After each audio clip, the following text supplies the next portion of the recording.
Howdy YouTubers! Alright, so today I want to make this video on how to do like an equipment sound to where you can deactivate and activate your game objects, and then the sound only plays once, so that if you like say spam the key that disables the game object, it doesn't continue the sound.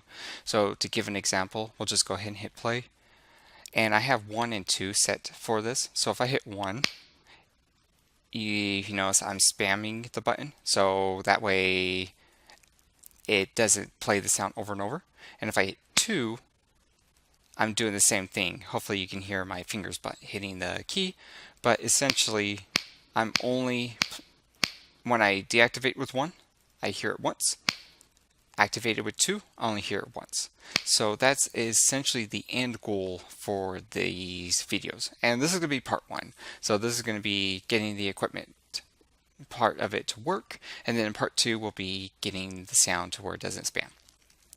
Alright, so in here I'm just going to start out with this simple cube, and in here I already have a script, but what I'm going to do is just create a new one, and we're going to call this,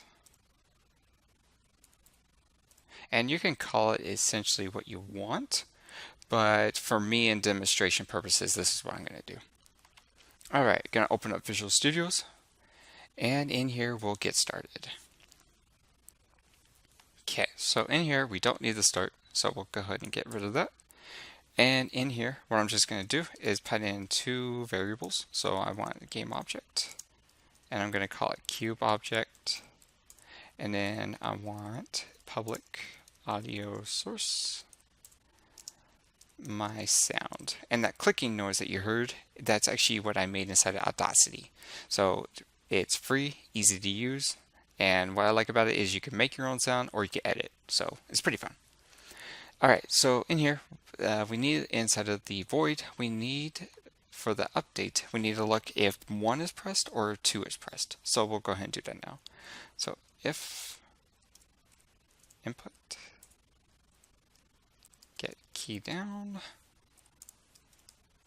key code dot alpha. Now alpha 1 is the one above the Q.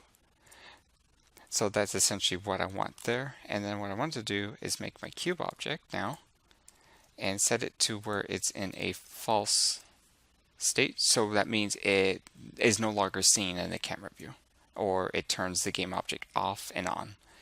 So right now I'm turning it off, and then here what I'm going to do is my sound dot play. Excellent.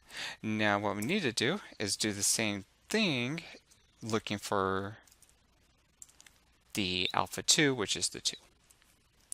Get key down, key code dot alpha 2. And with this, what we're going to do is cube object. And when we hit it, we want it to be a true. So we want to turn back on the game object. And in here, we'll do again my sound dot play. Excellent. So essentially the code is done, and we'll go ahead and hop back in, let it load. In here we're just going to go ahead and remove that because that's essentially the finished code. We don't want that yet. So we're going to go ahead and equip this to the main camera, take the cube, place it into here, and then for sound, what I'm doing is I'll go ahead and redo this. So in here, we're going to create an empty game object.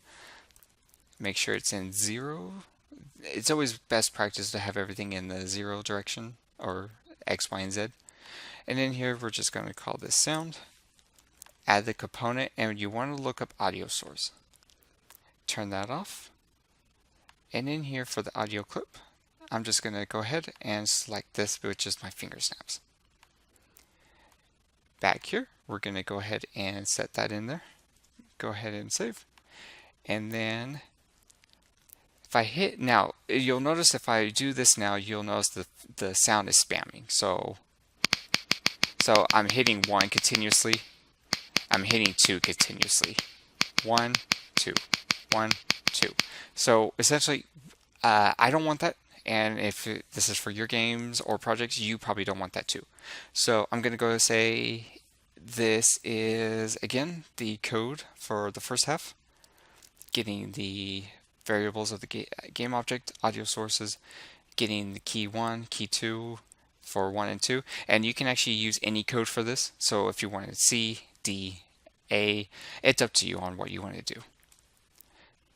So I'm gonna go ahead and end this now, and in part 2 we'll add a little bit more to the code to make it to where only once the sound will play when I hit 1 or 2. Alright, see you then.